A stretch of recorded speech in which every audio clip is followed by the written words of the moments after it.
was over here during the Second World War and was in this area for about a year and got acquainted with a few local people, plus a couple of the commercial fishermen, and saw a few of their catches of mackerel with these very small black marlin included.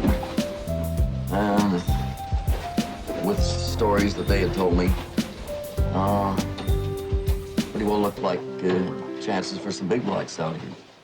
Well, the day we went out, Captain George Bransford said it looked like a very good day, and we were out there, and it was pretty rough seas, and we had swimming mullet on the left rigger and a big rainbow runner on the right rigger, and it was flopping up, coming out of the ocean and going back down, dipping down, and then this big black came up on it. And of course it wasn't nearly as big as the one we lost a few weeks prior, but it was big enough, and we hooked up with it and fought it for an hour and a half, and then George got the gaff ready, but as we were bringing it in, we didn't need the gaff because it had died. And we've got one photograph that another fellow that was on board took, and that was the only one that we had of him coming up out of the water, and that was his last try. And we tried to get it in the boat, and of course we couldn't get it in the boat, and George was saying, well, I don't understand that because I brought a lot of 400-pound fish in the boat in Fort Lauderdale. We tried and heaved and hoed, and no good. We couldn't even get the gill plate over the transom. So anyhow, we put a tow rope on it and started towing it back to Cairns, and it slipped off the tow rope and it sunk, and thankfully we kept that hook in the mouth, and I dragged it back up, and we put another rope on it plus a tail rope, and brought it back into Cairns. And when we got alongside the dock, then we could see how big it was because we could compare it with other boats.